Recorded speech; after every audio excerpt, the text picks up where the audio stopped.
Le contexte de sous-développement économique et de faiblesse de la démocratie et de l'État détermine une vulnérabilité des populations face à de nombreux périls que sont les menaces sanitaires, les catastrophes naturelles, les conflits politiques, bafouant la dignité, l'intégrité de la personne et les libertés élémentaires. Le continent africain, depuis plusieurs décennies, n'a cessé d'être en prise à des crises du fait d'éléments conjoncturels et structurels, de chocs exogènes ou d'événements endogènes. Éléments ou chocs causés par plusieurs facteurs. Les conflits ne sont plus interétatiques mais intra-étatiques. Aujourd'hui, on parle beaucoup plus sur le système de conflit et les enjeux sécuritaires. Donc, quand on parle de sécurité aujourd'hui, pourquoi ? Parce qu'on pense que ça fait référence à la sécurité politique ici. Et je pense qu'il faut bien comprendre, quand nous parlons de sécurité dans ce monde actuel, en Afrique, de quoi nous parlons. C'est la sécurité politique. Et la sécurité politique, interroge aussi, c'est juste lié à l'effondrement des prérogatives de l'État. Parce que les acteurs ne sont plus les mêmes, les types de conflits ne sont plus les mêmes et les enjeux ne sont plus les mêmes. Et donc, pour nous, il est important de mettre l'accent sur la contribution des organisations de la société civile sur ce débat, des questions de fond liées à la sécurité. Et que cette question liée à la sécurité ne soit plus une émanation juste des chefs d'État à travers les sommets ou juste une question militaire. Les attaques terroristes de Bamako en fin novembre 2015 à l'hôtel Radisson Blu, revendiquées par Al-Mourabitoun, suivies par celle du 15 janvier 2016 à Ouagadougou, illustrent cette insécurité grandissante. Les stratégies publiques classiques de règlement de cette question terroriste ont montré leurs limites. De fait, les liens intrinsèques existent entre la paix, la sécurité et les questions relatives à la gouvernance. Le sujet est très important, il interpelle tous les acteurs et évidemment les acteurs politiques également qui participent de la décision publique. Il s'agit de réfléchir ensemble sur comment consolider l'état de paix et de sécurité dans nos pays respectifs. Et ces décisions se prennent, par des acteurs politiques, qu'ils soient au pouvoir ou même qu'ils soient dans l'opposition. Et généralement, d'ailleurs, les conflits naissent de divergences politiques dans la plupart de nos pays. Donc il est important que l'on puisse s'asseoir autour d'une table, toute obédience politique confondue, puisque quel que soit l'endroit où l'on se situe, que ce soit dans l'opposition ou dans le pouvoir, on est intéressé par la paix et la sécurité. C'est le préalable, à notre vivre ensemble et c'est le préalable également au développement de nos pays respectifs. Donc les premiers acteurs concernés sont effectivement ceux qui prennent la décision et c'est très souvent des acteurs politiques. Le symposium de Gorée Institute est un forum d'échange annuel qui rassemble des chercheurs, des praticiens de la société civile, des organisations internationales et des médias, travaillant sur des questions de gouvernance, de paix et de sécurité dans un but de servir de cadre de référence aux États, aux organisations de la société civile et aux organisations internationales. L'Institut de Gorée a, depuis sa création, joué le rôle de facilitateur et servi de cadre d'expression des idées. Il s'agit d'une continuation de toutes les initiatives prises dans la médiation et la facilitation dans plusieurs conflits en Afrique. L'Institut Gorée, à travers notre petit groupe, a servi de centre de convergence, j'allais dire, d'idées qui initialement semblaient irréconciliables entre, d'une part, le pouvoir politique en place au Togo à l'époque et son opposition. Et ces idées irréconciliables l'ont été jusqu'à quelques heures de l'élection et c'est grâce à l'Institut Gorée qui a pu converger toutes ces oppositions qu'à la dernière minute, à moins de 3 heures de l'ouverture des urnes, qu'un accord s'est fait jour qui a permis à l'élection de se tenir et qui a permis à tout le monde aussi d'en accepter les résultats. Il y a de nouveaux défis à la sécurité qui se posent, le terrorisme, etc. Donc il est important que l'on puisse regarder, disons, le contexte dans son ensemble, que l'on célèbre les réussites, qu'on les amplifie, qu'on les fortifie, mais également qu'on analyse très sérieusement les défis et qu'on prenne les bonnes décisions. Je pense que beaucoup de recommandations que le Gorée Institute a eu, disons, à émettre ont été reprises par les États. La question, par exemple, d'une armée sous-régionale a été agitée pendant longtemps par le Gorée Institute. On a vu ce qui s'est passé avec la crise au Mali, où on a quand même une réponse militaire sous-régionale.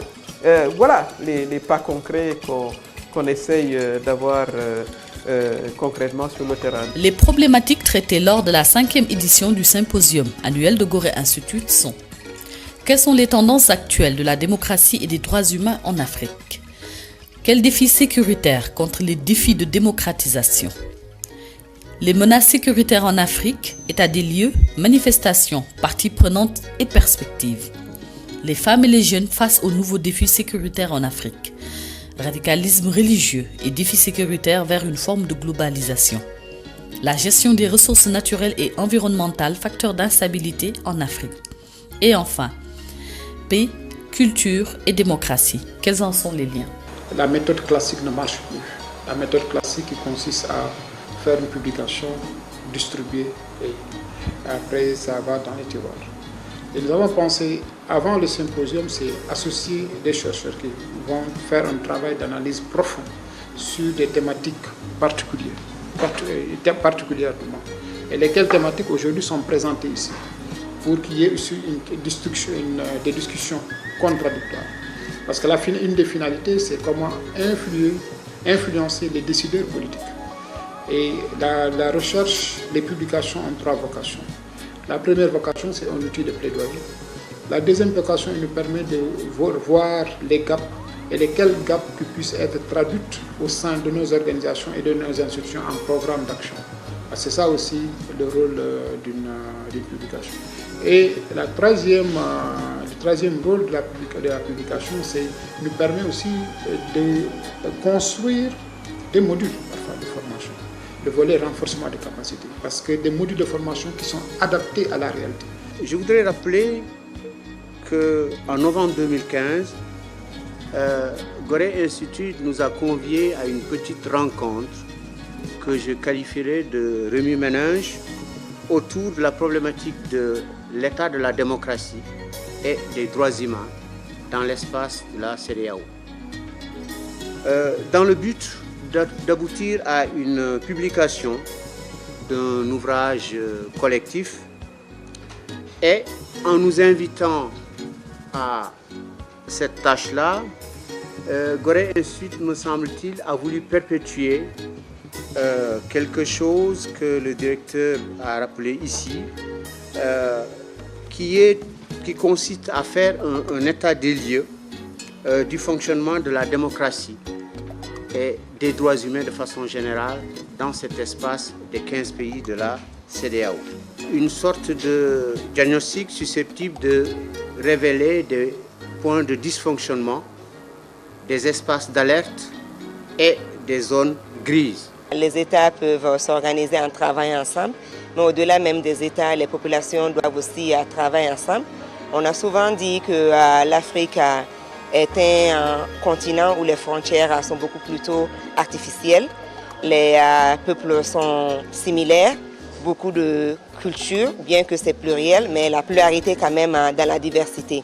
Nous rencontrons différentes ethnies, différentes populations au-delà de nos frontières et nos problèmes culturels, économiques, sociaux semblent aussi avoir beaucoup de similitudes.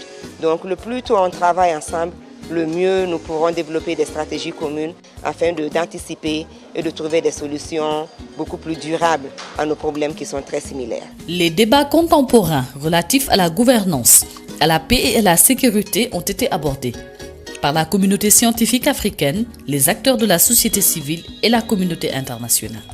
Ainsi, l'Institut Gorée apporte une contribution qualitative dans la réflexion et les initiatives africaines pour la paix et la stabilité en Afrique. Une publication intitulée « Les actes du symposium » faite à la suite de la validation scientifique des communications effectuées lors du symposium, sera mis à disposition des parties prenantes. Ce que nous avons relevé ici, aujourd'hui, interpelle également les autres nations parce que le terrorisme n'a pas comme lit que l'Afrique. Les attentats se produisent partout.